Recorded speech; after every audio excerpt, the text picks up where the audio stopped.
Good evening from Washington, D.C., and thank you for joining us for News from a Catholic Perspective. I'm Wyatt Goolsby, in for Lauren Ashburn. President Trump calls it a tremendous setback for peace. Today, in a letter to Kim Jong-un, the president cancels his planned summit with the North Korean leader. And the president warns the U.S. military is ready to respond to any aggression from the communist nation. White House correspondent Mark Irons reports. Good evening, Mark.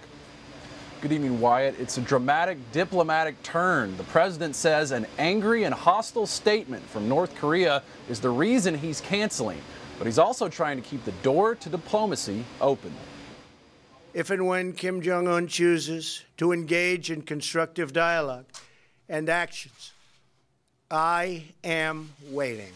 In a letter to the North Korean leader, President Trump writes, "I was very much looking forward to being there with you. Sadly, based on the tremendous anger and open hostility displayed in your most recent statement, I feel it is inappropriate at this time to have this long-planned meeting." Later, the president adding, "You talk about your nuclear capabilities, but ours are so massive and powerful that I pray to God they will never have to be used."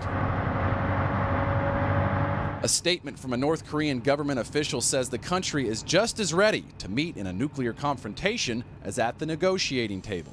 President Trump warns any foolish or reckless acts carried out by the North will unleash a response from our allies and a renewed U.S. fighting force. Our military, which is by far the most powerful anywhere in the world, that has been greatly enhanced recently, as you all know, is ready if necessary. Secretary of State Mike Pompeo visited Kim Jong-un in North Korea twice to prepare for the June 12th summit in Singapore. It is our objective, and I shared this with Chairman Kim when I met with him as well, that the missile program is a central component of their capacity to hold America at risk.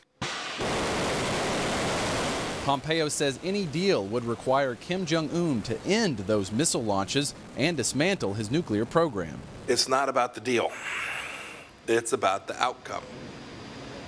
Today, North Korea demolished the facilities at one of its nuclear sites, but a White House senior official says you can't trust that development because experts weren't allowed to verify those explosions effectively dismantled all the capabilities of that site. Even international journalists who witnessed the demolition were skeptical. Wyatt? Mark, what has been the international response to this diplomatic setback? Well, United Nations Secretary General Antonio Guterres, a Catholic, says he's deeply concerned the summit was canceled. He's urging both sides to, quote, find a path to the peaceful and verifiable denuclearization of the Korean Peninsula. Wyatt. White House correspondent Mark Irons reporting. Thanks, Mark.